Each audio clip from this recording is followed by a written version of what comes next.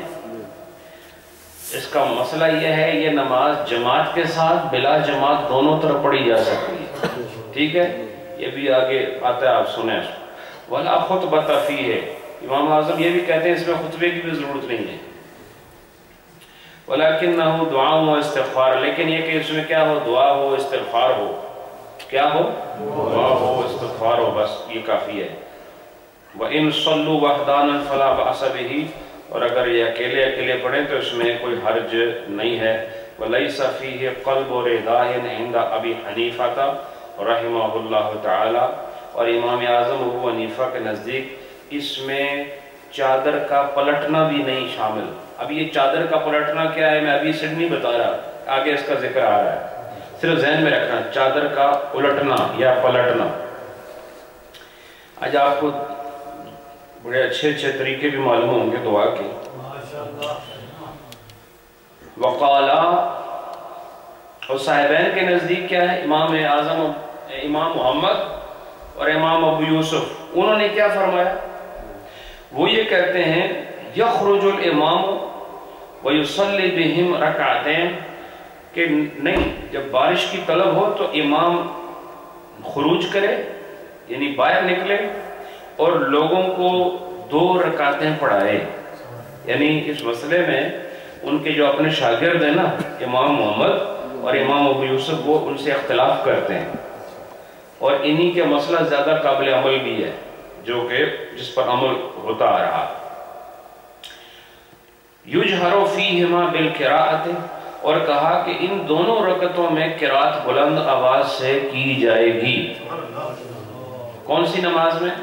صلاۃ، نام یاد کرو، صلاۃ استسقاء۔ پچھلی جو نماز تھی آپ کو بتائی تھی سورج گرہن والی، اس کا نام کیا ہے؟ صلاۃ کسوف۔ کیا؟ سورج کو گرہن لگ جائے تو کیا ہے؟ صلاۃ کسوف، اور اگر چاند کو لگ جائے تو خسوف۔ کیا؟ خسوف۔ یہ میں نے آپ کو بتایا ہے، لیکن توڑا خسوف سب رنگ مل گیا سارا۔ بہرحال اس کے بعد پھر فرمایا یہ کون سی نماز ہے؟ صلاۃ استسقاء۔ اور استسقاء کا مطلب سمجھایا میں نے آپ کو، پانی کا طلب کرنا، پانی کا طلب کرنا۔ تو امام محمد اور امام ابو یوسف کیا کہتے ہیں کہ امام نکلے گا اور لوگوں کو کتنی رکعتیں پڑھائے گا؟ جماعت کے ساتھ، اور اس میں قرات کیسے ہوگی؟ آہستہ ہوگی نا، بلند آواز سے۔ ماشاءاللہ، بہت اچھے، جاگ رہے ہیں آپ۔ الافضل، اور افضل کیا ہے؟ افضل کا مطلب کیا ہے؟ جو زیادہ قابل فضیلت ہے، جس میں زیادہ ثواب ہے اور جس میں زیادہ محبت کے مقامات ہیں۔ تو افضل کیا ہے؟ ان یقرأ، افضل یہ ہے کہ اس میں تلاوت کی جائے سبح اسم ربک الاعلی فی الاولی، کہ پہلی رکعت میں وہ کون سی سورت پڑھیں؟ سبح اسم ربک الاعلی الذی خلق فسوی، آگے والذی قدر فہدی، آگے والذی اخرج المرعی. بہرحال یہ پوری سورت ہے 30ویں سپارے میں. یہ سورت پڑھے امام صاحب صلاۃ استسقاء کی پہلی رکعت میں. وَهَلْ أَتَاكَ حَدِيثُ الْغَاشِيَةِ فِي الثَّانِيَةِ، اور دوسری رکعت میں امام پڑھیں هَلْ أَتَاكَ حَدِيثُ الْغَاشِيَةِ والی سورت. وہ پتہ ہے نا آپ کو؟ هَلْ أَتَاكَ حَدِيثُ الْغَاشِيَةِ وُجُوهٌ يَوْمَئِذٍ خَاشِعَةٌ عَامِلَةٌ نَاصِبَةٌ. یہ سورت جو ہے یہ پڑھیں کون سی؟ پہلی رکعت میں. جی دوسری رکعت میں. ماشاءاللہ ماشاءاللہ، آج تو آپ سب جاگ رہے ہیں. پہلی رکعت میں کیا پڑھیں؟ سبح اسم ربک الاعلی والی، اور دوسری رکعت میں هل اتاک حدیث الغاشیہ. اچھا، وَيَخْطَبُ خُطْبَتَيْن بَعْدَ الصَّلَاةِ، اور کہا کہ امام خطبہ پڑھے گا کتنے؟ 2. کتنے خطبے پڑھے گا؟ بعد الصلاة، نماز کے بعد. وَيَسْتَقْبِلُ النَّاسَ بِوَجْهِهِ، اور وہ لوگوں کی طرف اپنے چہرے کے ساتھ رخ کرے گا. قائماً علی الارض، زمین پر کھڑے ہوتے ہوئے. یعنی 2 رکعت پڑھے گا نماز، پھر نماز پڑھنے کے بعد کھڑے ہو کر منہ کس کی طرف کرے گا؟ لوگوں کی طرف. اور خطبے کتنے پڑھے گا؟ 2 پڑھے گا. اور کھڑا وہ کہاں ہوگا؟ زمین پر ہوگا. لا علی المنبر، ممبر پر نہیں کھڑا ہوگا. یعنی یہ خطبہ جو نماز میں، یعنی جمعے کی نماز میں جو خطبہ ہوتا ہے نا، لیکن اس کے لیے سنت یہ ہے کہ ممبر پر کھڑا ہو.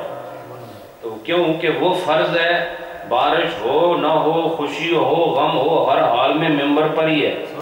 لیکن یہ ہے مقام عاجزی کا، مانگ رہے ہو نیچے کھڑے ہو جاؤ. سمجھ آئی کہ نہیں؟ یہ کون سا مقام ہے؟ یہاں تو دامن بچھانے کی بات ہے. یہاں تو ہم کشکول گداگری لے کر اپنے مالک کے سامنے آئے ہیں، ہم مانگ رہے ہیں. یہ موقع ممبروں پر کھڑے ہونے کا نہیں، عجز و انکسار کے اظہار کا موقع ہے، اور زمین پہ کھڑے ہونا ہے. وَيَفْصِلُ بَيْنَ الْخُطْبَتَيْنِ بِجَلْسَةٍ، اور دونوں خطبوں کے درمیان فاصلہ کرے. فاصلے کا مطلب انٹرول لے کر آئے، اس میں تھوڑا وقفہ کرے. اور وقفہ کیسے ہوگا؟ تھوڑی دیر اس میں بیٹھ جائے. یعنی ایک خطبہ پڑھے، ایک خطبہ پڑھ کے تھوڑا ریسٹ کرے. ریسٹ کا مطلب یہ نہیں کہ چائے پینا شروع ہو جائے، وہ صرف جلسہ ہو. کیا ہو؟ جلسہ. اور جلسہ ایسے ہی ہوتا ہے جیسے 2 سجدوں کے درمیان ایک جلسہ ہوتا ہے، جس میں 3 دفعہ آپ کو کلمہ پڑھ لیں، سبحان اللہ یا الحمدللہ 3 دفعہ پڑھ لیں. اتنی دیر کم از کم وہ ایک خطبے کے بعد بیٹھے، انتظار کرے، پھر دوسرا خطبہ. وَإِن شَاءَ خَطَبَ خُطْبَةً وَاحِدَةً، اور اگر چاہے تو ایک ہی خطبہ پڑھ لے. یعنی 2 نہ پڑھے، کتنے پڑھ لے؟ ایک ہی خطبہ پڑھ لے. وَيَدْعُ اللَّهَ، اور اللہ سے دعا مانگے. کیا کرے؟ اللہ سے دعا مانگے. وَيُسَبِّحَهُ، اور اس کی تسبیح بیان کرے. کیا کرے؟ وَيَسْتَغْفِرُ لِلْمُؤْمِنِينَ وَالْمُؤْمِنَاتِ، اور تمام مومنین کے لیے استغفار کرے، مردوں کے لیے بھی عورتوں کے لیے بھی. یعنی استغفار کا مطلب کیا ہوتا ہے؟ اللہ سے معافی مانگنا. کیا کہ اے اللہ مسلمان مردوں کو بھی معاف فرما، مسلمان عورتوں کو بھی معاف فرما. اس کا مطلب ہے کہ وہ مسلمان جو اس کی نظر میں ہیں یا وہ جو اس کی نظر میں نہیں ہیں، وہ سارے کے سارے اس سیرے میں آ جائیں گے. اس سے پتہ چلا کہ دوسرے کی دعا سے بھی دوسروں کو فائدہ ہو جاتا ہے. اس لیے کہا ایک مسلمان امام ہو اور وہ تمام مردوں اور عورتوں کے لیے اگر وہ مومن ہیں تو استغفار کرے. یاد رکھیں کافر کے لیے استغفار نہیں کر سکتے آپ، اور مومن اور مرد اور مومن عورت کے لیے استغفار کرنا یہ سنت رسول ہے. نبی پاک نے اپنی امتوں کے لیے استغفار فرمائی ہے. اور استغفار کیا؟ حضور نے یہ نہیں فرمایا ہوگا کہ اللہ میری امت کی بخشش فرما، مغفرت فرما، تو یہی استغفار ہے. تو اس کے بعد فرمایا وَهُوَ مُتَّكِئٌ قَوْسًا فَإِذَا مَضَى صَدْرٌ مِّن خُطْبَتِهِ قَلَّبَ رِدَاءَهُ.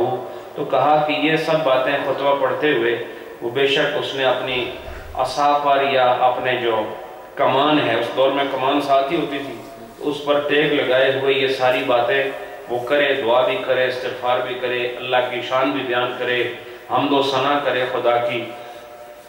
اور جب اس کا جو خطبہ ہے، اس کا مین جو سبجیکٹ ہے وہ ختم ہو جائے اور خطبہ ابھی جاری ہو، ختم نہ ہو، لیکن خطبے کا جو مین سبجیکٹ ہے، اصل جو اس کا مواد ہے وہ شروع میں ہی ہوتا ہے.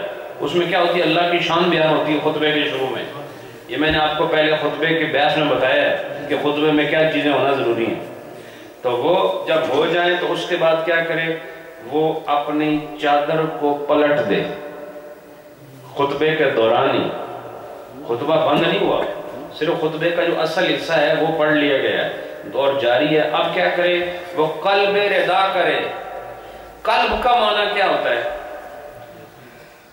قلب کا معنی دل تو کیا جاتا ہے، کوئی شک نہیں، لیکن قلب کا مطلب پلٹنا ہوتا ہے. کیا مطلب ہوتا ہے؟ یہ میں نے آپ کو بار بار بتایا ہے. قلب کا معنی کیا ہوتا ہے؟ اور دل کی آپ نے حرکت دیکھی ہے، وہ ایسے ایسے کر کے پھر پلٹ کے واپس اپنی شان پر آتا ہے. اس کو بھی قلب کی کہتے ہیں کہ وہ ایک شان پر نہیں رہتا، پلٹتا رہتا ہے، اس لیے اس کو قلب کہتے ہیں. اور اس سے لفظ انقلاب ہے، جو عام طور پر دیکھیں ایران کا انقلاب، پتہ نہیں اور کہاں کا انقلاب، کیا مطلب ہے اس کا؟ یعنی کسی چیز کو پلٹ دینا. سمجھ آئی کہ اگر مسلمانوں میں انقلاب، سب کہتے ہیں نا کہ دعا کرو مسلمانوں میں انقلاب آ جائے. انقلاب کا مطلب یہ کہ جس حالت سے یہ واپس آ چکے ہیں، یہ پلٹ کے واپس اسی حال پر آ جائے. اور وہ جو عظمت کا حال تھا، رفعت کا حال تھا، شان اور مرتبے کا حال تھا، پلٹ کے ادھر آ جائے، اسی کو انقلاب کہتے ہیں. سمجھ آئی کہ نہیں؟ اب چادر کا پلٹنا خطیب کے لیے نماز استسقاء کے خطبے میں یہ کیا ہے؟ اب وہ خود اس کی تشریح کرتے ہیں. وصفت و تقلیب الردا، اور ردا کہتے ہیں نا چادر کو، تو کہتے ہیں کہ چادر کے جو پلٹنا ہے، الٹانا ہے، یہ کیسی، اس کی صفت کیا ہے؟ وہ کہتے ہیں ان کا نام مربعاً، اگر تو چادر مربع ہو. کیسی ہو؟ مربع جانتے ہو نا؟ مربع کہتے ہیں انگلش میں اسکوائر، ٹھیک ہے؟ تو اگر چادر ہے وہ اسکوائر شیپ میں ہو یا ریکٹینگولر ہی ہو، دونوں صورتوں میں جعل اسفلہ اعلاہ، تو پھر وہ کیا کرے؟ جو اس کی جو نچلا حصہ ہے نا اس کو اوپر کر دے. وَأَعْلَاهُ أَسْفَلَهُ، اور جو اوپر والا حصہ ہے اس کو نیچے کر دے. یعنی مثال کا وقت چادر میں نے لی ہوئی ہے اس وقت، یہ حصہ جو ہے نا اس کا اوپر ہے نا اس وقت، یہ میں سمجھانے کے لیے کہہ رہا ہوں. اگر بارش کی خطبہ ہوتا تو میں کر بھی چھوڑتا، پر اس سے بارش کی لوڑ ہی کوئی نہیں. سمجھ آ رہی کہ نہیں؟ یہ ہے بات، یہ ہے چادر کا اوپر والا حصہ، ٹھیک ہے؟ اور یہ چادر ہے بھی ریکٹینگولر ہے، ٹھیک ہے؟ اس کا نچلا حصہ کون سا ہے؟ اس کا نچلا حصہ یہ ہے، یہاں پر جو دوسرا کنارہ ہے وہ ادھر ہوگا کہیں پر، یہ ہے، مل گیا، ٹھیک ہے؟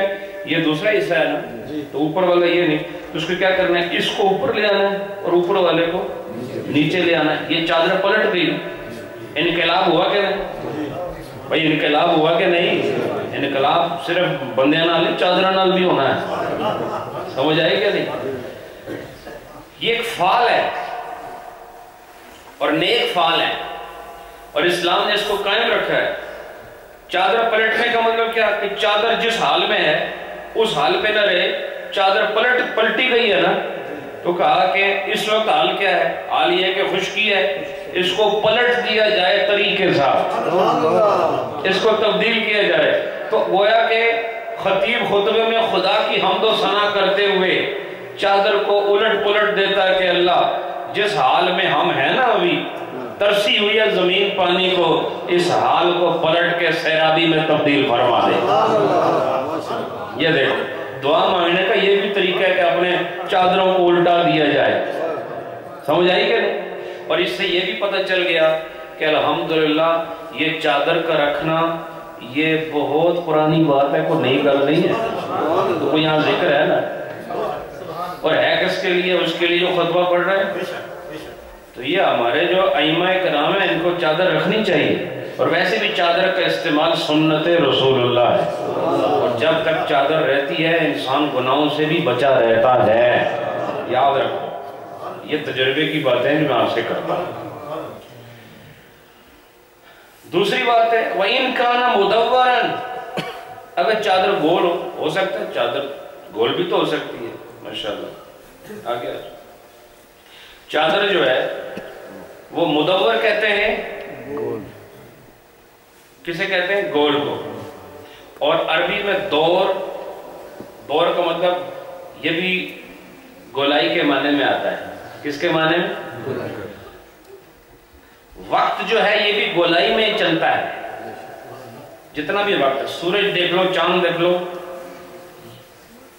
یہ کس میں ایک سرکولیشن جاری ہے، اور یہ دور ہے، کیا ہے؟ اور جو چیز گولائی میں آ جائے نا اس کو مدور کہتے ہیں، کیا کہتے ہیں؟ اور یہ راؤنڈ اباؤٹ بھی مدور ہی ہے، سمجھ آئی کہ راؤنڈ اباؤٹ کیا ہوتا ہے؟ عرب ملک میں جاؤ تو اسے کہو نا مدور، تو سمجھ جائے گا، سمجھ آئی؟ تو کہتے ہیں اگر چادر آپ کی مدور ہو، وہ تو پہلی تھی مربع، چادر کیسی ہو؟ بولو نا، مربع جانتے ہو نا؟ اچھا، یا پھر کیا ہو؟ مربع ہو تو کیا طریقہ ہوگا اس کو پلٹنے کا؟ ماشاءاللہ، اوپر والا حصہ نیچے کرنا ہے، نیچے والا اوپر کرو گے تو پھر چادر پلٹے گی کہ نہیں؟ ماشاءاللہ۔ تو یہ قلب ہے نا، یہ قلب رضا ہے، کیا ہے؟ رضا کہتے ہیں چادر کو، قلب کہتے ہیں پلٹنے کو۔ تو قلب رضا چادر کا پلٹنا، اور یہ اس صورت میں جب چادر ہو مربع، اور اگر ہو گول، ہو سکتا ہے گول چادر بھی ہو، اور ہوتی ہوں گی تبھی تو انہوں نے ذکر کیا، وہ بڑی ہوں گی، تو کہا کہ جعل الجانب الایمن علی الایسر والایسر علی الایمن، تو کہا پھر یوں کریں، گول چادر کو پلٹنے کا طریقہ یہ ہے کہ جو حصہ اس کا دائیں طرف ہے نا اس کو بائیں کر دیں، بائیں کو دائیں کر دیں، جو چورس ہو نا اس کو کیا کرو؟ ہیٹھ والا ہوتے کر دے، ہوتے والا تھلے کر دیو۔ اچھا، اور اگر گول ہو گئے تو سجے والا کھبے کر دیو، کھبے والا سجے کر دیو، سجا کھبائی کوئی کر دے رہے ہو سام، تو وہ آپ کا طریقہ آپ کو سمجھا رہے ہیں، سمجھ آئی کہ نہیں؟ یہ طریقہ ہے قلب رضا کا۔ دیکھو کوئی ایسا بٹ ہے جو چھوڑا ہو، کوئی ایسا حصہ ہے جو چھوڑا ہو، یہ ہے علماء فقہ کی کرامت، ان کی محنت دین کے ساتھ لگاؤ کہ انہوں نے اپنے دماغ کو لوگوں کی ہدایت کے لیے نچھاور کر دیا۔ وَلَكِنَّ الْقَوْمُ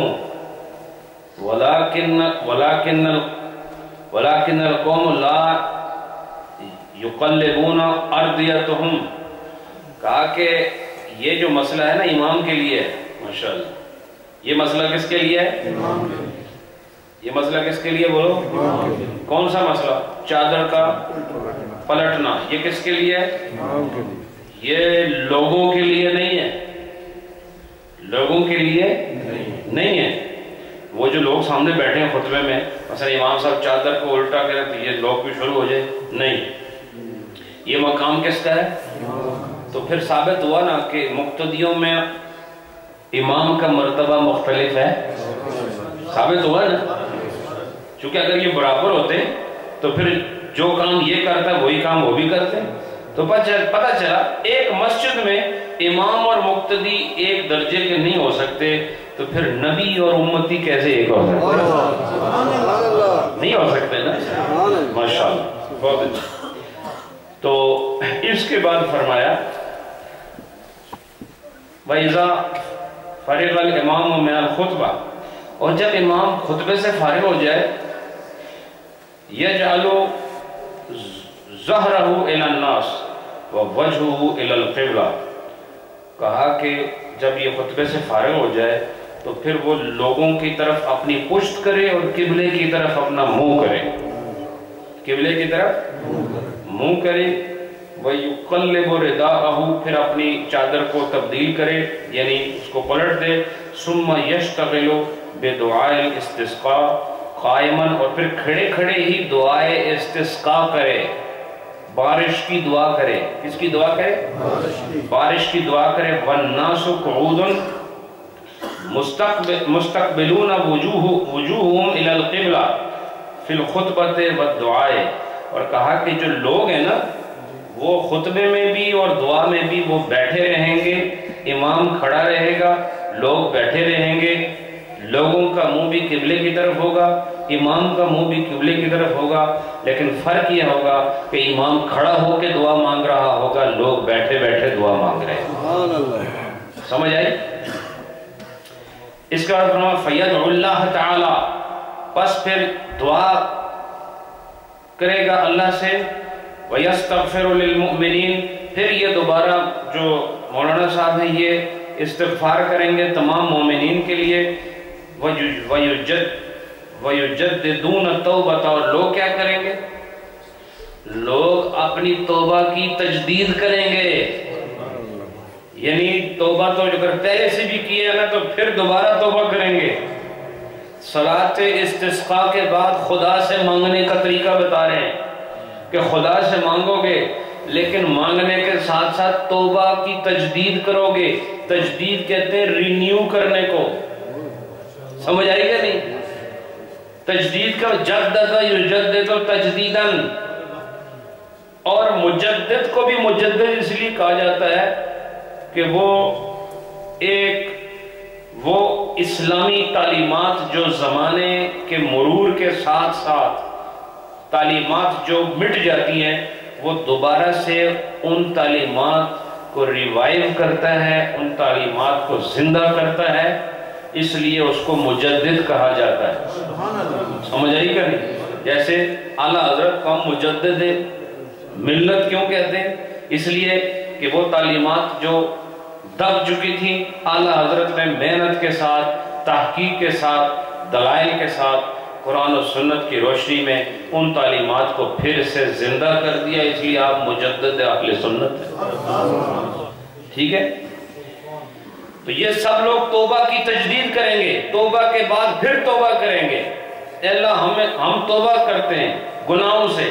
اس سے پتہ چلا خدا کے حضور مانگتے وقت، خدا سے مانگتے وقت توبہ بہت ضروری ہے، کیونکہ خدا کب خوش ہوتا ہے؟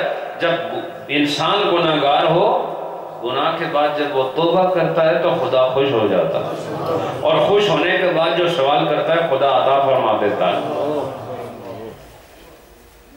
وَيَسْتَغْفِرُونَ، اور اللہ سے استغفار کریں، گناہوں کی معافی مانگیں، توبہ کی تجدید کریں اور گناہوں کی معافی مانگیں۔ ثُمَّ عِنْدَ الدُّعَاءِ إِنْ رَفَعَ يَدَيْهِ، تو فرمایا ثُمَّ عِنْدَ الدُّعَاءِ إِنْ رَفَعَ يَدَيْهِ نَحْوَ السَّمَاءِ فَحَسَنٌ، کہتے ہیں کہ پھر دعا کے وقت اگر وہ اپنے ہاتھوں کو آسمان کی طرف اٹھا کے رکھے تو یہ بہت بہتر ہے۔ بعض لوگ کہتے ہیں کہ دعا میں ہاتھ اٹھانے کی کیا ضرورت ہے؟ ہمارا مسلک یہ بتاتا ہے کہ جس لئے بہت اوکھی گل ہوئے تو خوب اونچے ہاتھ اٹھاؤ، بہت ہاتھ اٹھاؤ آسمان کے، ایسے نہیں، یہ ایسے نہیں، یہ طریقہ نہیں ہے۔ جب طلب بہت زیادہ ہو تو ہاتھ ایسے اٹھاؤ، ایسے پورے ہاتھ اٹھاؤ آسمان کی طرف، چونکہ آپ کو پتہ ہے بہت زیادہ ہاتھ اٹھانے کا مطلب بہت زیادہ مانگنا ہے، اور طلب کے اندر شدت ہے۔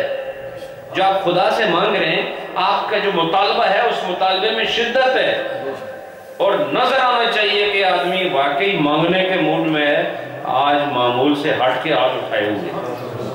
یہ دیکھو مشکل وقت کے لیے دعا کا طریقہ بھی مختلف ہے، سمجھ آئی کہ نہیں؟ وَإِن تَرَكَ ذَلِكَ وَأَشَارَ بِإِصْبَعِهِ السُّبَابَةَ فَحَسَنٌ، کہا کہ اگر اس نے ایسا نہیں کیا اور صرف اور اپنی جو شہادت کی انگلی ہے اس سے اشارہ کر کے خدا سے مانگتا ہے ایسے۔ اب یاد رکھتا ہوں کہ مانگنے کا ایک طریقہ یہ بھی ہے کہ اپنی سبابہ یعنی اس انگلی کو اشارہ کر کے خدا کے حضور مانگنا، ایسے اٹھا کے، یہ بھی مانگنے کا ایک طریقہ۔ دیکھو آپ کو پتہ ہے یہ بھی مانگنے کا طریقہ، سمجھ آئے؟ اس کے بعد فرمایا یہ بھی بہتر ہے وَقَذَا النَّاسُ يَرْفَعُونَ أَيْدِيَهُمْ أَيْضًا، اور صرف مولوی صاحب نہیں، لوگ سارے اسی طرح ہاتھ اٹھائیں گے بلند، سارے لوگ ہاتھ اٹھائیں گے۔ لِأَنَّ السُّنَّةَ فِي الدُّعَاءِ بَسْطُ الْيَدَيْنِ، اس لیے کہ سنت دعا کے اندر سنت یہ ہے کہ ہاتھوں کو پھیلایا جائے۔ کیا کیا جائے؟ پھیلایا جائے، ہاتھ پھیلاؤ، ایسے ہاتھوں کو پھیلاؤ۔ تو آج آپ کو یہ بتا دیا کہ سنت ہے دعا میں ہاتھوں کا اٹھانا پھیلانا۔ اٹھانا تو یہ ہے نا، ہاتھ اٹھانے نہ تو کوئی نہیں ہونا، ایک اٹھانے کے ساتھ پھیلانا بھی ہے، جب اٹھاؤ گے تو یہ اٹھ گیا اور پھیلانے میں ہاتھ ایسے ہو جائے گا، سمجھ آئی کہ نہیں؟ تو ہاتھ اٹھانا بھی ہمارے مسلک کا حصہ ہے اور ہاتھ پھیلانا بھی ہمارے مسلک کا حصہ ہے۔ ہم ہاتھ اٹھا رہے ہیں اپنی طلب کی شدت بتانے کے لیے، اور پھیلا اس لیے رہے ہیں تاکہ خدا اس میں خیرات ڈال دے۔ سمجھ آئی کہ اس کے بعد وَيَنْصِتُ الْقَوْمُ لِخُطْبَةِ الْاِسْتِسْقَاءِ، اور جب خطبہ ہو رہا ہو نا نماز استسقاء کا، یعنی بارش کی نماز پڑھ رہے ہیں، بارش ہو جائے، اس وقت جب امام خطبہ پڑھ رہا ہو تو لوگوں نے کیا کرنا ہے؟ خاموشی اختیار کرنی ہے، لوگ خاموشی سے خطبے کو سنیں گے۔ ثُمَّ الْمُسْتَحَبُّ أَنْ يَخْرُجَ الْإِمَامُ بِالنَّاسِ ثَلَاثَةَ أَيَّامٍ مُتَتَابِعَاتٍ، اور کہا پھر مستحب یہ ہے کہ 1 دن 2 دن 3 دن تک مسلسل وہ باقاعدہ یہ عمل کرتے رہیں۔ یہ نہیں ہے کہ تسی ایک دن نکلے 2 رکعت پڑھی، جی گئے سان نماز پڑھی ہے تو کوئی نہیں بارش ہے، چلو واپس گھر چلو۔ آپ مانگنے والے ہیں، اور مانگنے والا بار بار گھر پہ جائے تو مانگنے والا اچھا لگتا ہے، دینے والا دے نہ دے اس کی اپنی شان ہے۔ تمہیں کیا پتا اللہ کی قدرت کیا ہے، اللہ کی ذات کیا ہے اور اللہ کی شان کیا ہے؟ وہ صاحب جبروت، پڑھتے نہیں ہو خدا کو سبحان ذی الملک والملکوت، سبحان ذی العزت والعظمت، یہ پڑھو تو آپ کو خدا کی جلالت کا پتہ چلے، خدا کا مقام کیا ہے۔ تو خدا کے حضور مانتے ہوئے یہ نہ سوچا کہ ایک دفعہ دعا مانگی تو نہیں ہوئی تو بس پھر سو گئے۔ یہاں نماز استسقاء جب بارش نہ ہو تو مانگنے کا حکم یہ ہے، ایک دفعہ مانگو، نہیں ہوئی پھر مانگو، نہیں ہوئی پھر مانگو، 3 دن تک یہ عمل جاری رکھو۔ 3 دن کے بعد بھی بارش نہ ملے تو پھر بھی یہ کہو اللہ تیرا شکر ہے، تو کریم ہے اور کرم ہی تیری شان ہے، شکوے کی تو گنجائش ہی نہیں ہے نا۔ لیکن اس سے یہ تو ہوگا کم از کم بارش مانگنے والوں میں تمہارا نام تو آ جائے گا، اور جو غلاموں کی ادا ہے وہ تو تمہارے نام اعمال میں لکھ لی جائے گی کہ غلاموں نے مانگا ہے۔ تو مانگنا آپ کی شان ہے، دینا اس کی شان ہے، لیکن وہ اپنی حکمت سے عطا فرماتا ہے۔ اچھا اس کے بعد فرمایا، یہ تو بتا دیا ممبر وغیرہ اس میں نہیں ہوگا۔ اچھا پھر یہ کہتے ہیں یخرجون مشاۃ فی ثیاب خلقۃ او وسیلۃ او مرکعۃ، کہا کہ جو یہ پیدل نکلنا ہے اس کے لیے، اس نماز کے لیے کیسے نکلنا ہے؟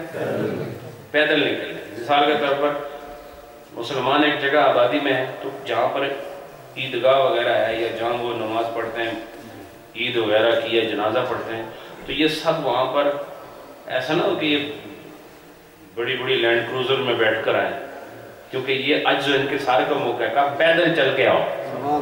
کیسے آنا ہے؟ پیدل چل کے آؤ. تو مشاط جمع ہے ماشی کی, اور ماشی کہتے ہیں پیدل چلنے والے کو, اور مشیون کہتے ہیں چلنے کو. اور ماشی کسے کہتے ہیں؟ پیدل چلنے والا. اس کی جمع ہے مشاط. تو پھر کہا یہ سب پیدل چلے. فی ثیاب خلقۃ, لیکن کپڑے پرانے ہوں, پرانے کپڑے پہن کر باہر آئیں. او وسیلۃ, یا پرانے نہیں ہیں تو جو پہلے دھلے ہوئے کپڑے ہیں نا وہ پہن کر آئیں. او مرکعۃ, یا ایسے کپڑے جو پیوند لگے ہوئے ہوں. دیکھو کچھ چاہیے نا تو یہ غلاموں والے لباس پہننا ہوگا, یہ مسکینی لباس میں آنا ہوگا. یہ دیکھو طریقہ خدا سے مانگنے کا. بڑی بڑی پوشاکوں میں مانگنا اللہ اس حال میں بھی دیتا ہے, لیکن آسمان سے بارش برسانی ہے تو اداؤں میں ان کے ساری لاؤ. اور چلنا کیسے ہے؟ متذلین, تذلل کے ساتھ, خاشعین, خشوع کے ساتھ, متواضعین للہ, اللہ کے لیے تواضع کرتے ہوئے, یعنی عزت کے نام سے نہیں, ذلت کے اعتبار سے, اور جھکتے ہوئے, اکڑ کر نہیں. یا نماز پڑھنے کے لیے جانا ہے نا, پہلے لباس بتایا اور لباس کے بعد چلنے کا طریقہ بتایا. لباس کیسا ہو؟ پھٹا پرانا ہو, یا پیوند لگے ہوں, یا پرانا دھلا ہوا لباس ہو. اور دوسری بات, جہاں جا رہے ہو نماز پڑھنے کے لیے اکڑ کرنا جانا, جھکتے ہوئے جانا, خاکساری اور عاجزی کے ساتھ اللہ کے حضور اپنی تواضع پیش کرتے ہوئے, یہ سارا پیدل سفر طے کرنا. یہ وہ باتیں ہیں جو دعا سے پہلے, یہ وہ باتیں ہیں جو ابھی نماز پڑھنے سے پہلے ہیں, یہ وہ باتیں ہیں کہ ابھی امام نے خطبہ نہیں دیا. یعنی دعا کی تیاری کا مرحلہ بتا رہے ہیں کہ دعا مانگنے سے پہلے یہ مرحلہ ہے. اور میں آپ کو ایک بات بتا دوں, آپ کی وہ مشکل جو بالکل نہ حل ہوتی ہو, آج میں آپ سے کہتا ہوں اس کے لیے وضو کرو. وضو کے بعد پرانے کپڑے پہنو, پرانے کپڑے پہن کر اس جگہ جاؤ جہاں اکثر نماز پڑھی جاتی ہے, وہاں کھڑے ہو جاؤ, اور راستے میں آتے ہوئے جھکتے ہوئے آؤ. اور یوں سمجھو کہ دنیا میں سب سے کم عزت آپ کی ہے اس وقت. تذلل کے ساتھ, خاکساری کے ساتھ آ کے پرانے کپڑوں میں طہارت کے ساتھ آ جاؤ, اور اللہ کی بارگاہ میں کھڑے ہو کر 2 رکعت نماز پڑھ کے اللہ سے دعا کرو, استغفار کرو, تواضع کرو, اور عجز و انکسار کا اظہار کرو, اور فوراً اپنی طلب کرو. انشاءاللہ آپ کی دعا قبول ہو جائے گی. ٹھیک ہے نا؟ سمجھ آئی کہ نہیں؟ تو یہ صرف پیران کی ڈیوٹی نہیں ہے دعا کرنا, سو اپنے آج خود بھی دعا کرے. پیر اس لیے دنیا میں نہیں آتے کہ دوسروں کے لیے دعا کرے. پیر جو اصل ہوتا ہے اس کا مطلب ہدایت دینا ہوتا ہے, کہ جو اس کے ساتھ آ جائیں ان کو صحیح رستے پہ رکھے. تو جو لبڑی نہ تو رستے پر کدھر رکھ سو, کول ہو سی تو کوئی اس کی دسانا. جب میں 2 سال بعد ملاقات ہو گیا, دیکھا پیر صاحب دعا کوئی نہیں پہنچی, تو خود نہیں پہنچے تو دعا کڑے پاسے پہنچ سکتے. دعا تو آپ خود بھی کر سکتے ہو, لیکن اصل پیری مریدی کا تعلق کس لیے ہوتا ہے؟ تاکہ آپ صحبت اور قرب کی وجہ سے, نزدیکی کی وجہ سے وہ چیزیں جو آپ کو معلوم نہیں ہیں معلوم ہو جائیں, اور جہاں آپ ٹھوکر کھائیں وہ آپ کو اٹھا لیں, اور وہ آپ کو برائی سے روکے, کبیرہ اور صغیرہ گناہوں سے روکے. یہ تو ہے پیری مریدی کا اصل مقصد, کہ اپنے ساتھ رکھ کے آپ کو اتنا صاف ستھرا کر دیتا ہے کہ مرنا بہت آسان ہو جاتا ہے. تو تساں صرف مجھاں دودھ نہیں دینیاں تو پیر صاحب کو جاؤ, بکریاں نس جانیاں تو پیر صاحب کو جاؤ. یہ بھی کوئی کام ہے پیروں کا؟ پیروں کا کام ہے حق کا راستہ روشن کر کے اپنے مرید کو دکھا دینا. کہ اس کام سے خدا راضی ہوتا ہے، اس سے ناراض ہوتا ہے. اور پھر وہ ذکر اذکار کراتا ہے، ورد وظائف کراتا ہے، پچھلی رات اٹھنے کا ذوق دیتا ہے. اس کے بعد مرید کے اندر یہ طاقت آ جاتی ہے کہ وہ دور رہے تب بھی پیر کا فیض اسے ملتا رہتا ہے. ایک دفعہ ہاتھ میں ہاتھ ڈال کر بیعت ہوئے اور پھر ساری زندگی نظر نہ آئے، یہ کوئی یارانہ نہیں ہے، اور اتنا سستا سودا بھی نہیں ہے. یہ بہرحال مسئلہ بارش کا ہے. اس کے بعد فرمایا اچھا نا کسی رؤوسہم، اور یہ جب چلتے ہوئے آئیں گے اظہار کریں گے نا ندامت کا، شرمندگی کا، خشوع اور خضوع کا، لیکن سر بھی جھکایا ہوا ہوگا. یعنی ایسے نہیں چل سکتے بارش کی نماز پڑھنے سے پہلے. راستے میں جو چلنا ہے نا وہ سر جھکاتے ہوئے، جھکے ہوئے سر کے ساتھ اس جگہ جانا ہے جہاں یہ نماز ہو رہی ہے.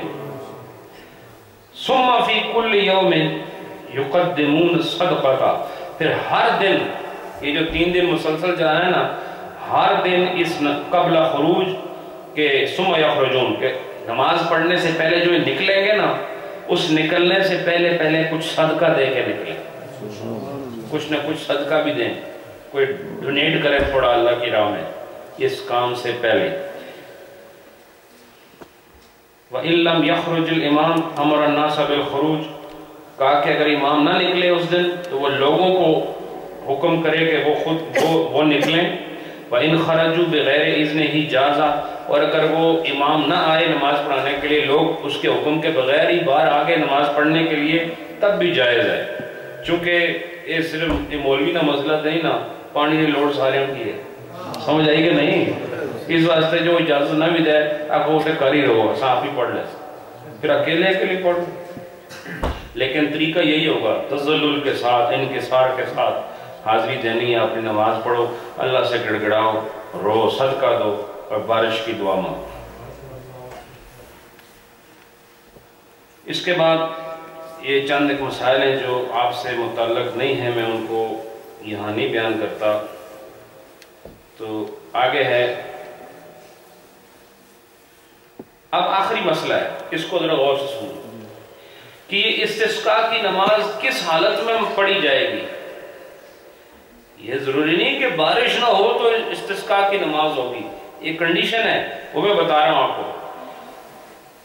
وَإِنَّمَا يَكُونُ الْإِسْتِسْقَاءُ فِي مَوْضَعٍ لَا يَكُونُ لَهُمْ أَوْدِيَةٌ وَلَا أَنْهَارٌ وَآبَارٌ يَشْرَبُونَ مِنْهَا وَيَسْقُونَ مَوَاشِيهِمْ وَزُرُوعِهِمْ. یہ کہہ رہے ہیں کہ وہاں پر نماز استسقاء ہوگی جہاں پر تالاب نہ ہو، نہریں نہ ہوں، کنویں نہ ہوں، اور سارا نظام بارش پہ چلتا ہو. جہاں پر نہریں موجود ہیں، کنویں موجود ہیں، تالاب موجود ہیں اور ان میں پانی بھی ہے، یہ بارش کی دعا نہیں کر سکتے. یعنی بارش کی دعا سے مراد یہ نماز جو پڑھتے ہیں پورا طریقہ جو گزرا ہے وہ ان کے لیے نہیں ہے. یہ کن لوگوں کے لیے؟ تالاب نہیں ہے، کنویں نہیں ہے، نہریں نہیں ہیں، اور وہ اسی طرح گزارا کرتے ہیں، اس کے بغیر اور کوئی طریقہ نہیں ہے. تو پھر وہ صلاۃ استسقاء پڑھیں گے. کیا کریں گے؟ صلاۃ استسقاء پڑھیں گے. اور وہ کون سی؟ یہ جو تالاب ہیں ان سے کیا کرتے ہوں وہ؟ اس سے وہ خود پانی پیتے ہوں، اور جو ان کے مویشی ہیں، مویشی جانتے ہو نا، وہ پانی پیتے ہوں، اور ان کی کھیتیاں بھی اس پانی سے سیراب ہوتی ہوں. کس سے؟ کنویں سے. آپ کو پتہ ہے نا بڑے بڑے ٹیوب ویل لگے ہوئے جن سے زمینوں کو پانی دیا جاتا ہے، پاکستان میں ہے نا، دیکھا ہے نا. تو ٹیوب ویل سے پانی آتا ہے اور وہ سیراب ہوتی ہیں زمینیں، لوگ پیتے بھی اسی سے ہیں اور اپنے ضروریات اس سے پوری کرتے ہیں. ان کو نہیں ضرورت ہے بارش. سمجھ آئی؟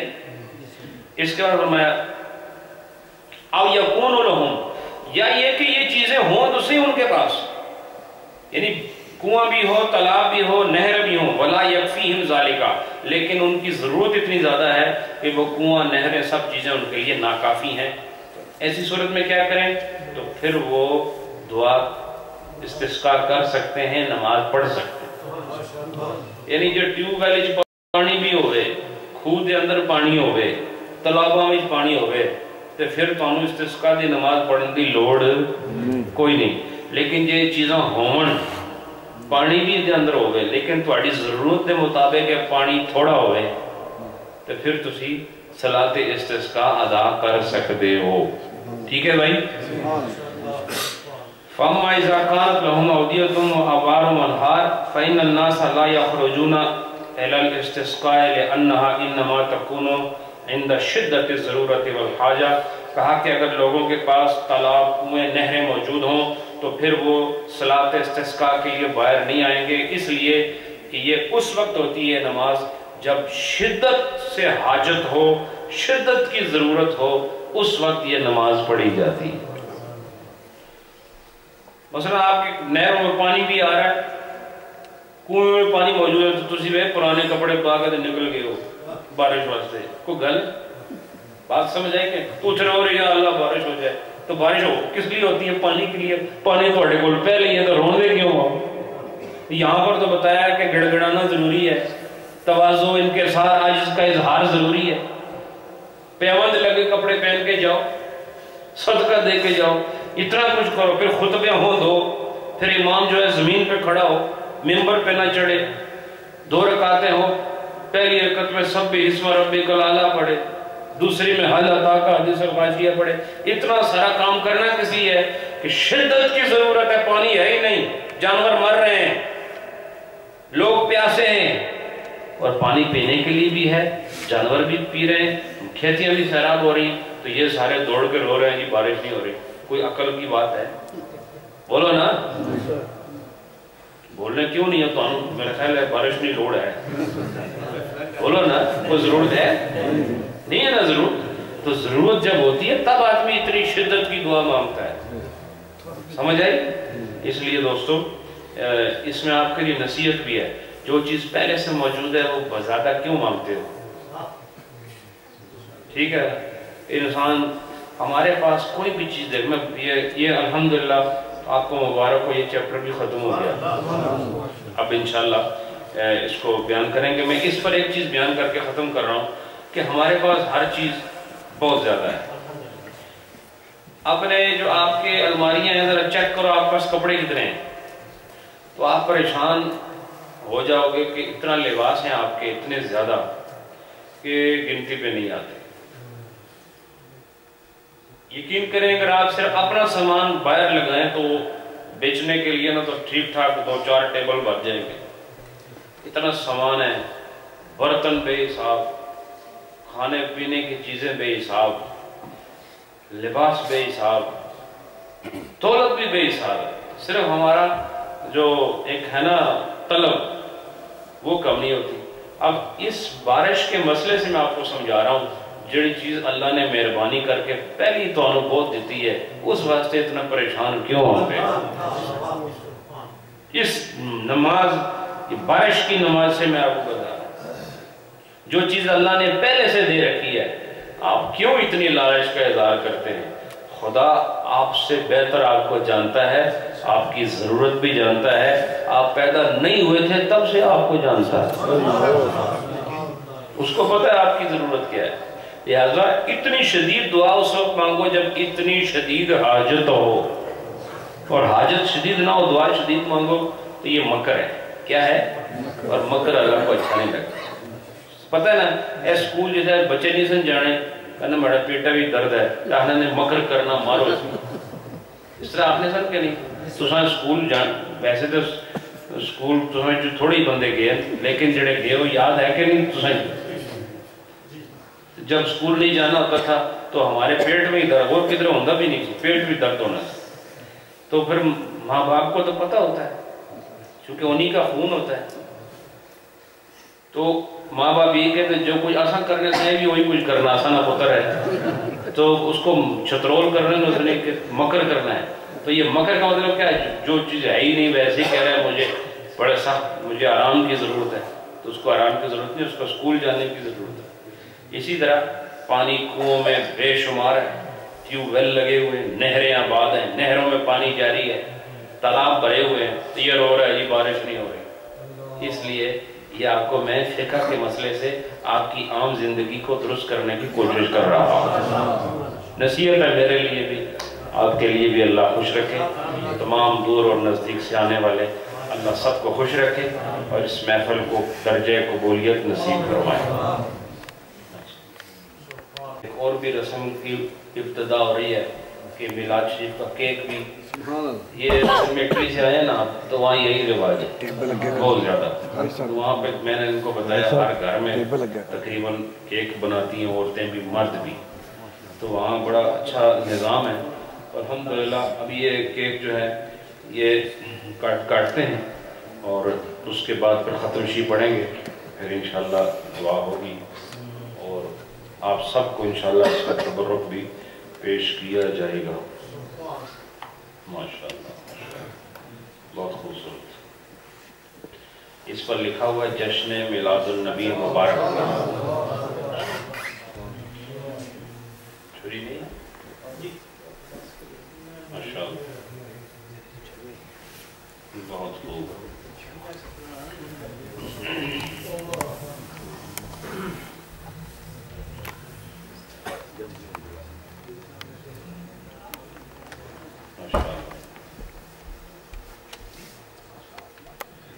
بہت خوب.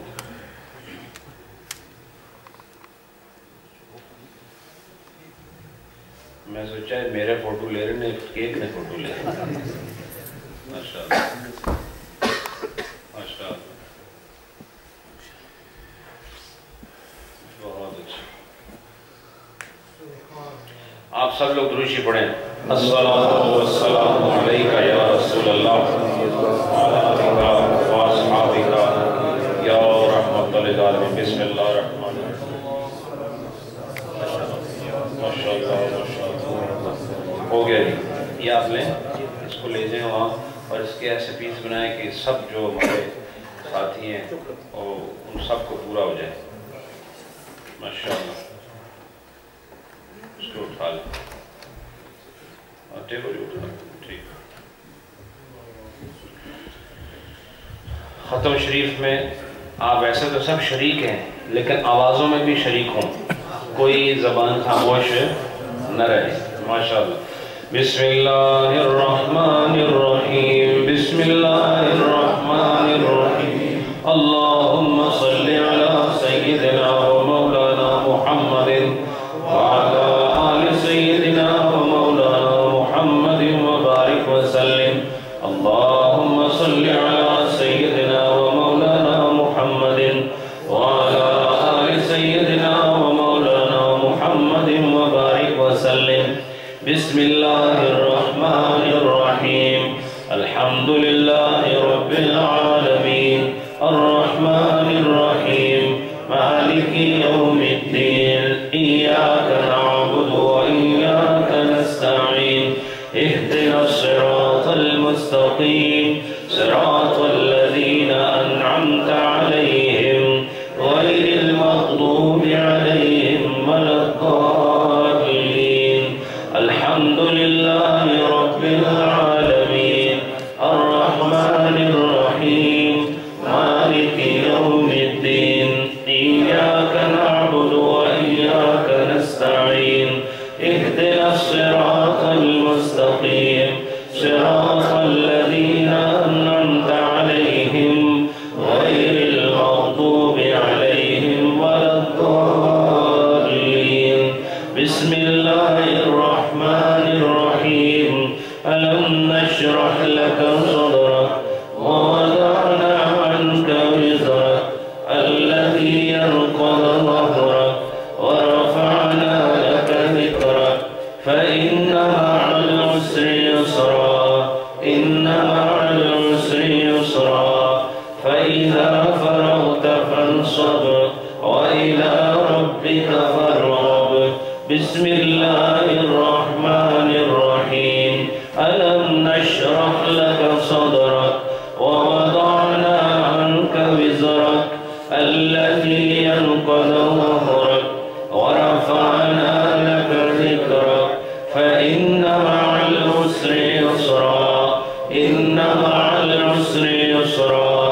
فإذا فرغت فانصب إلى ربك فارغب. بسم الله الرحمن الرحيم.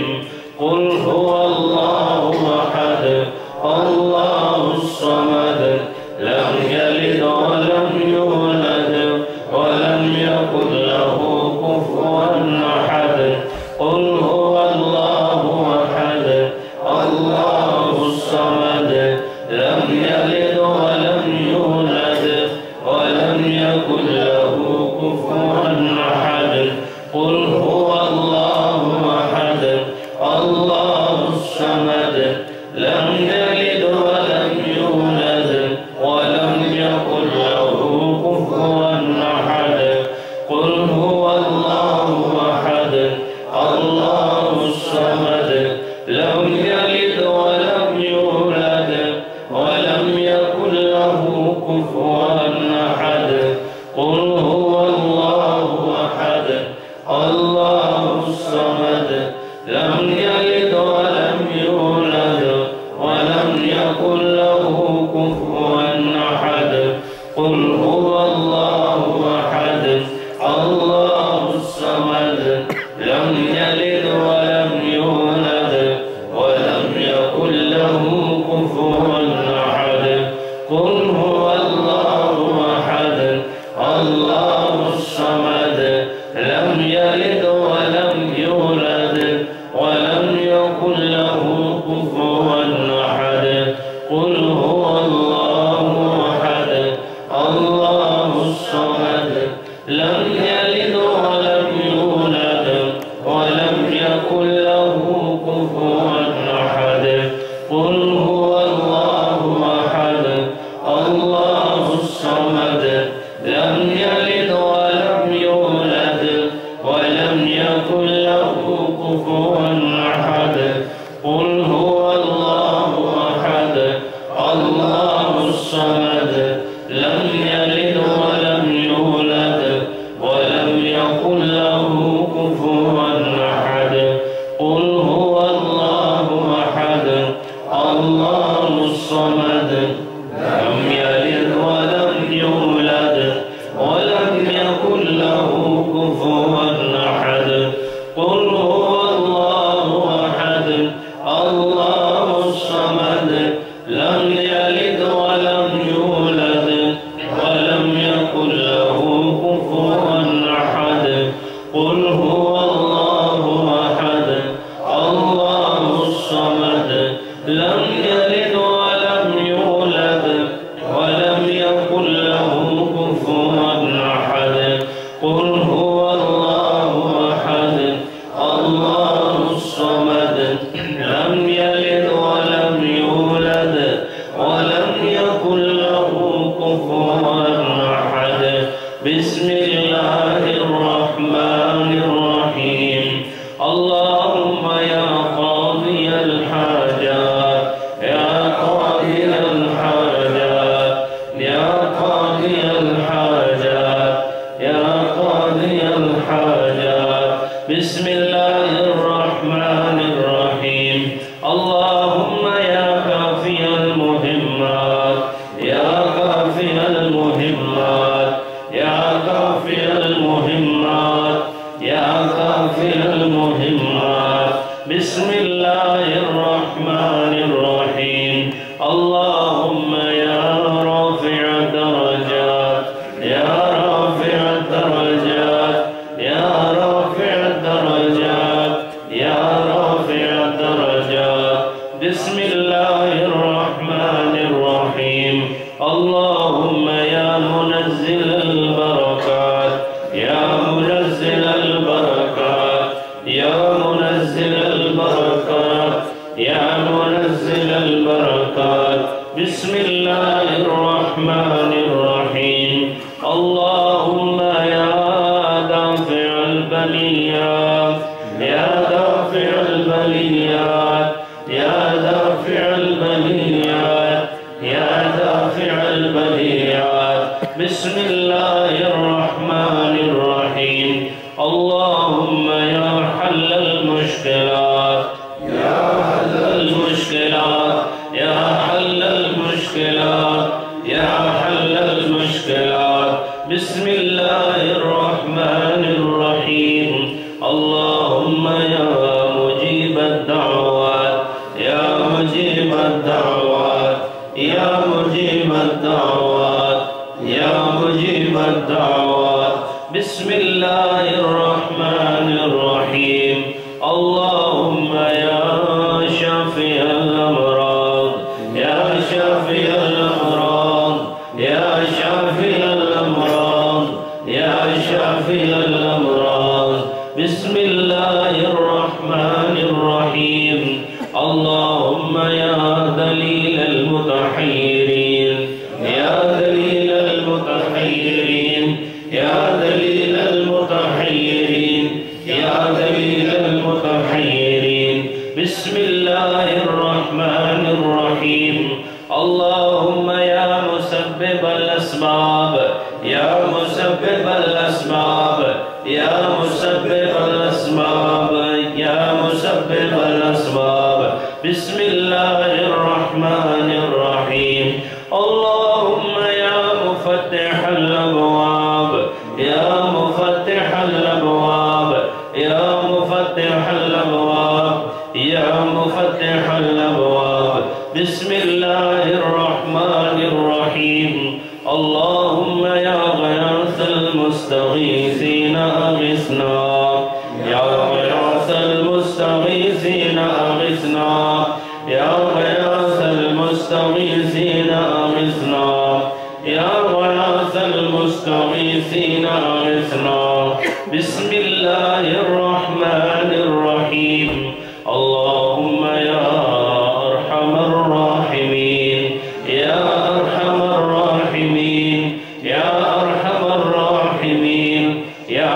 أرحم الراحمين بسم الله الرحمن الرحيم اللهم آمين آمين آمين آمين بسم الله الرحمن الرحيم اللهم صل على سيدنا ومولانا محمد وعلى آل سيدنا ومولانا محمد وبارك وسلم اللهم صل على سيدنا ومولانا محمد وعلى آل سيدنا ومولانا محمد وبارك وسلم وصلوا عليه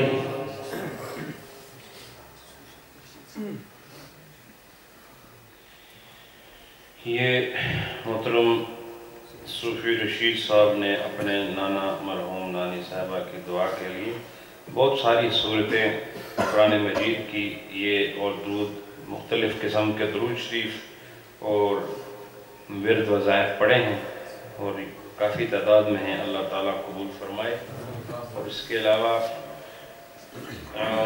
جو ٹوٹل درود شریف ہے وہ 6,45,000 مرتبہ پچھلی جمعرات سے اب تک پڑھا گیا ہے اللہ قبول اور منظور فرمائے ہماری مائیں بہنیں بچیاں بھی یہ آواز سن رہی ہوں گی ان کی طرف سے 83,000 مرتبہ درود شریف آیا ہے لیکن یہ کم ہے ہماری جو مائیں بہنیں بچیاں ہیں ان سے گزارش ہے کہ وہ زیادہ سے زیادہ درود شریف پڑھا کریں وہ گھروں میں ہوتی ہیں اور بہت اچھی بات ہے کہ ان کی زبان پر سرکار کا درود جاری رہے اور آپ لوگ بھی ماشاءاللہ آپ میں سے اکثر لوگ فارغ لوگ ہیں تو زیادہ محنت کیا کریں درود شریف زیادہ سے زیادہ پڑھا کریں انشاءاللہ اس میں بہت سارا فائدہ ہے آپ سب کے لیے انشاءاللہ خصوصی دعا ہے انشاءاللہ محترم حاجی اظہر صاحب ان کے جملہ مرحومین مرحومات کے لیے اور آپ سب کے لیے بھی انشاءاللہ خصوصی دعا ہونے والی ہے انشاءاللہ ذکر کے بعد ذوق شوق کے ساتھ تھوڑا جا ذکر کرو لیکن سونا کرو ٹھیک ہے چیز تھوڑی ہو گئے لیکن سونی رہے ماشاءاللہ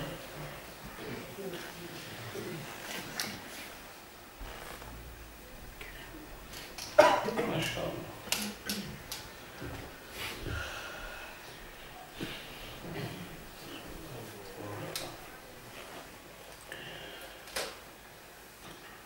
صلی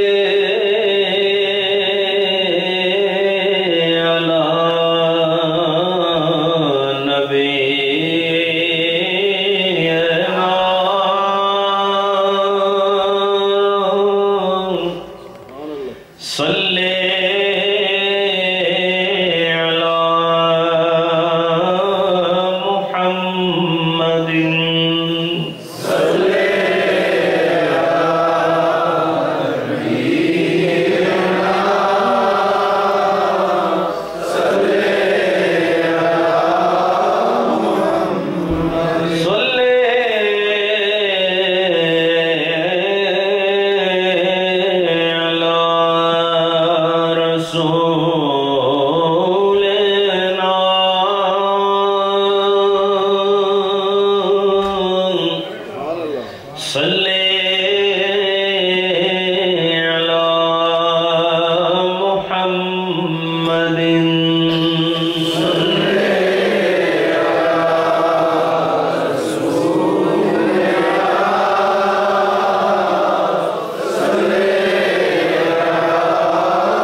صلی علی محمد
رسول اللہ لا الہ الا اللہ الا اللہ الا اللہ لا الہ الا اللہ الا اللہ الا اللہ لا الہ الا اللہ الا اللہ الا اللہ لا الہ الا اللہ الا اللہ الا اللہ لا الہ الا اللہ الا اللہ الا اللہ لا الہ الا اللہ الا اللہ الا اللہ لا الہ الا اللہ الا اللہ الا اللہ لا الہ الا اللہ الا اللہ الا اللہ لا الہ الا اللہ الا اللہ الا اللہ لا الہ الا اللہ الا اللہ الا اللہ لا الہ الا اللہ الا اللہ الا اللہ لا الہ الا اللہ الا اللہ الا اللہ لا الہ الا اللہ الا اللہ الا اللہ لا الہ الا اللہ الا اللہ الا اللہ لا الہ الا اللہ الا اللہ الا اللہ لا الہ الا اللہ الا اللہ الا اللہ لا الہ الا اللہ الا اللہ الا اللہ لا الہ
الا اللہ الا اللہ الا اللہ لا الہ الا اللہ الا اللہ الا اللہ محمد رسول اللہ صلی اللہ علیہ وآلہ وسلم اللہ اللہ اللہ اللہ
محمد رسول اللہ صلی اللہ علیہ وآلہ وصحبہ وسلم آمین۔ الحمدللہ رب العالمین، الصلاة والسلام علی محمد وعلی آلہ وصحبہ وأہل بیتہ اجمعین۔ رب العالمین ہفتہ وار محفل ذکر اور درس فقہ میں ختم خواجگان کی پربہار مجلس میں آنے والے تیرے مرد اور عورتوں میں سے مومنین مومنات ان سب کو حاضری کی قبولیت نصیب فرما۔ رب العالمین دور سے نزدیک سے آنے والے تیری رضا کے لیے یہ محفل سجانے والے یہ نہ آئیں تو ذکر کے یہ زمزمے کیسے پھوٹیں، اور یہ نہ آئیں تو یہ بہار کیسے قائم ہو۔ اے اللہ یہ ذوق تو نے دیا ہے، ان سب کو اس آنے پر بے شمار برکت و رحمت عطا فرما۔ الہ العالمین اس محفل میں جتنے لوگ آئے ہیں جو مصیبتوں میں الجھے ہوئے ہیں، پریشانیوں میں جکڑے ہوئے ہیں، رنجش و آلام سے ٹوٹے ہوئے ہیں، اے اللہ ان سب کو راحت سکون اور اطمینان کی دولت عطا فرما۔ الہ العالمین جو لوگ پریشان ہیں پریشان حالوں کی پریشانیاں دور فرما، جن گھروں میں سکون نہیں ان گھروں میں سکون عطا فرما، جو دل ٹوٹ گئے ہیں ان کو اپنی محبت سے الہ العالمین ٹوٹے ہوئے دلوں کو اپنی محبت سے جڑنا نصیب فرما۔ الہ العالمین نیک حاجتیں ہمارے مردوں اور ہماری عورتوں، بچوں، جوانوں، بچیوں، بہنوں، ماؤں کو اور جتنے بھی ہمارے یہاں آنے والے ہیں ان سب کی نیک حاجتوں کو اپنی بارگاہ مستجاب میں قبول فرما۔ رب العالمین جو مریض ہیں ان کو صحت عطا فرما، اور جو تنگ دست ہیں ان کی تنگ دستیاں دور فرما، جو اولاد کے ہاتھوں پریشان ہیں ان کو اس پریشانی سے نجات عطا فرما، نافرمانوں کو فرما برداری عطا فرما، جو بے دین ہیں انہیں دین کی لذت عطا فرما، جو بد عمل ہیں انہیں نیک عمل کی محبت عطا فرما، جو گمراہی کے راستوں میں بھٹک چکے ہیں اپنے کرم سے صراط مستقیم عطا فرما۔ الہ العالمین جو نمازوں سے دور ہیں انہیں نمازوں کا قرب عطا فرما، جو تجھ سے دور ہے انہیں اپنا قرب عطا فرما، جو جناب سید الکائنات جناب احمد مختار صلی اللہ علیہ وسلم کی گلیوں سے دور ہیں ان کی گلی دیکھنا نصیب فرما۔ الہ العالمین رب کائنات جن کے والدین زندہ ہیں ان کو لمبی عمریں عطا فرما، اور بیماریاں ہیں تو بیماریوں کو دور فرما، تندرست ہیں تو اس صحت میں اور برکتیں عطا فرما، لا اولاد ہیں ان کو اولاد کی خوشیاں عطا فرما، جہاں ناچاکیاں ہیں وہاں اتحاد اور اتفاق عطا فرما۔ الہ العالمین ہم سب کے گناہوں کو معاف فرما، ہم سب نے جو ظلم اپنی جان پر، جسم پر، اپنی روح پر، اپنے قلب اور قالب پر کیے ہیں، گناہ صغیرہ اور گناہ کبیرہ کی صورت میں، اے اللہ وہ سارے معاف فرما دے۔